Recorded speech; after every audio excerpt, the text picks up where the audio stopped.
Duvido você esperar Jesus voltar depois desse vídeo. É claro que é apenas um tema.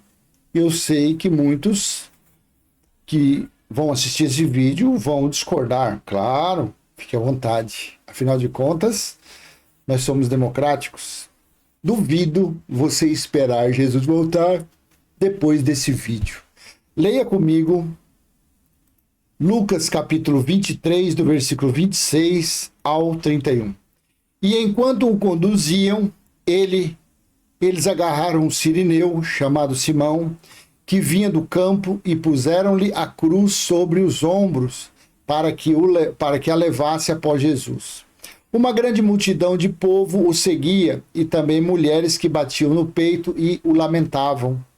Porém, Jesus, voltando-se para elas, disse: Filhas de Jerusalém, não chorem por mim, chorem antes por vocês mesmas e por seus filhos.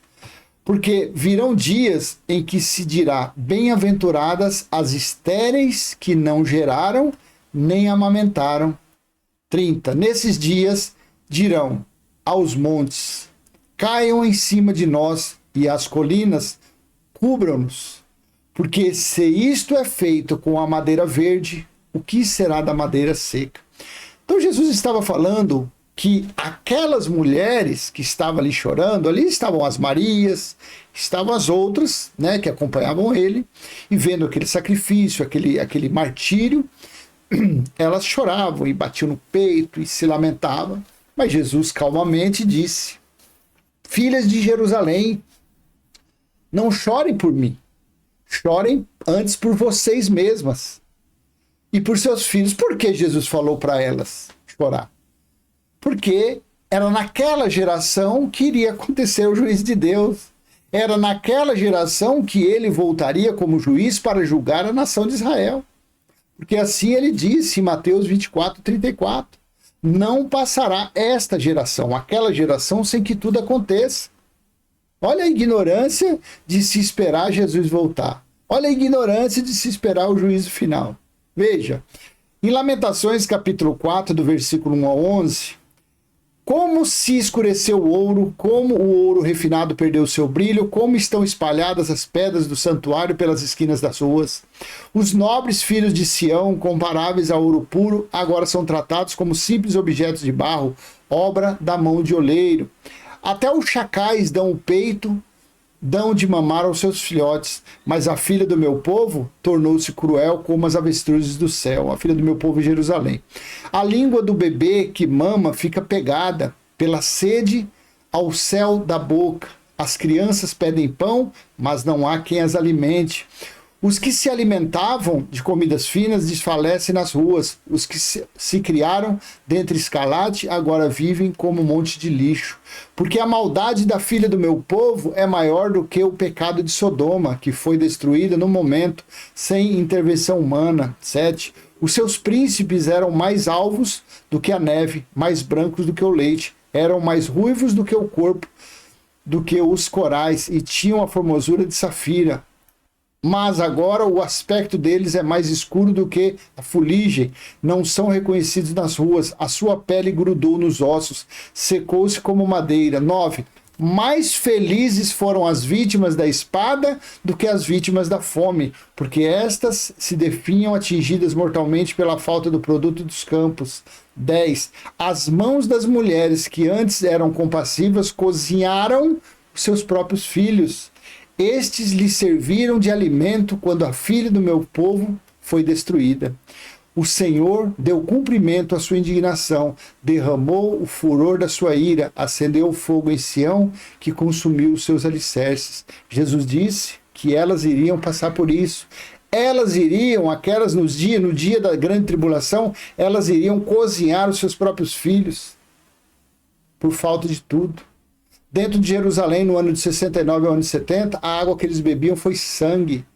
A comida era carne de outras pessoas que eles tiravam e cozinhavam e comiam. Por isso que Jesus disse: mulheres, não chorem por mim, chorem por vocês. Porque Jesus já estava prevendo o que iria acontecer com elas e com os filhos dela. o sofrimento da grande tribulação. Em Apocalipse capítulo 9, versículo 6, naqueles dias as pessoas buscarão a morte e não a encontrarão. Também terão desejo de morrer, mas a morte fugirá dela. Exatamente como foi falado em Lamentações capítulo 4, versículo 9. Que no dia da grande tribulação as pessoas queriam morrer, procuravam a morte, mas a morte fugiu dela. Estava sendo falado aqui em Apocalipse. Em Apocalipse 6, capítulo 15 ao 17, os reis da terra, os grandes, os comandantes, os ricos, os poderosos e todo escravo e todo livre se esconderam nas cavernas e nos penhascos dos montes. 16, e disseram aos montes e aos rochedos, caiam sobre nós e nos escondam na face daquele que está sentado no trono da ira do Cordeiro. Veja o versículo 17. Porque chegou o grande dia da ira deles. E quem poderá subsistir? Foi exatamente o que Jesus disse aqui, ó.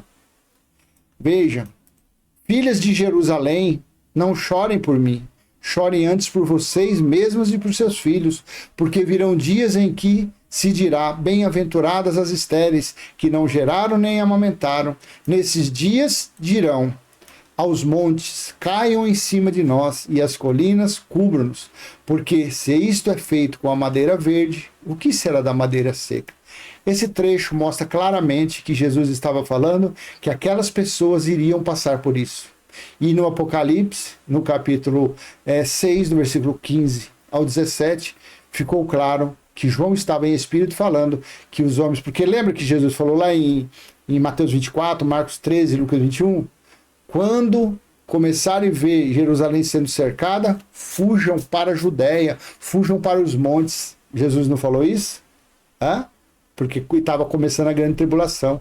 Então, João falando no livro do Apocalipse, no capítulo 6, 15 a 17, que tinha chegado a hora e que reis, príncipes, autoridades estavam tudo procurando uma caverninha para se esconder. Por quê? Porque a ira tinha chegado, o juízo tinha chegado. Então, meu irmão, duvido você esperar Jesus voltar depois desse vídeo. Se você pegar, porque aqui eu estou gravando vídeo no máximo 10 minutos, mas se você pegar esses versículos que eu te passei aí e você fazer um estudo bem profundo, você vai entender que não tem a mínima possibilidade mais de Jesus voltar. Porque só se esse escrito for mentiroso, mas como eu creio que não foi, porque está concatenado com as profecias e com o livro do Apocalipse, o Apocalipse e Lamentações, as duas testemunhas provam que esse escrito é verdadeiro, que essa palavra de Jesus foi verdadeira. Então ele estava falando que as mulheres que estavam ali pranteando, chorando, não era para chorar por ele, era para guardar lágrima, era para engolir o choro, porque dali a 37 anos, o final daquela geração é que iria acontecer todas essas coisas, porque assim foi dito em Lucas capítulo 21, no versículo 32. Em verdade lhes digo que não passará esta geração sem que tudo isso aconteça. Me desculpa falar, mas além da ignorância de achar que dízimo é dinheiro, achar que tem que buscar Deus em tempo de pedra, eu acho que a maior delas ainda é achar que Jesus vai voltar. Que as mulheres terão que fazer tudo de novo, o que fizeram dentro dos muros de Jerusalém há quase 2000 anos atrás. As mulheres terem que cozinhar os seus próprios recém-nascidos, como está lá em Deuteronômio 28, do versículo 53 em diante. As mulheres chegaram ao ponto de comer a placenta dos seus filhos que nasciam. E elas não dividiam seus filhos com ninguém. Como disse Flávio Josefo, uma mulher disse, para que eu vou dar meu filho para você comer, sendo que eu que gerei? Sendo assim, eu mesmo é que vou comê-lo. E assim a mulher fez. Para se cumprir o quê? A profecia da grande tribulação. Me desculpa, mas se você espera Jesus voltar, você é um tremendo ignorante. Você é um tremendo incauto. Você não sabe nada. Você não entendeu nada dos escritos bíblicos. Ah, mas eu tenho 60 anos, eu já li a Bíblia 18 vezes. Você pode ter lido 100. Você não entendeu nenhum versículo sequer. Tá bom? Aproveita aí, aperta o coração, comenta, compartilha, se inscreve aqui e até a próxima. Se assim, o Pai do nosso Espírito, aquele que está nos dando entendimento, permitir que nós voltemos a falar dele, tá bom? Tchau, tchau.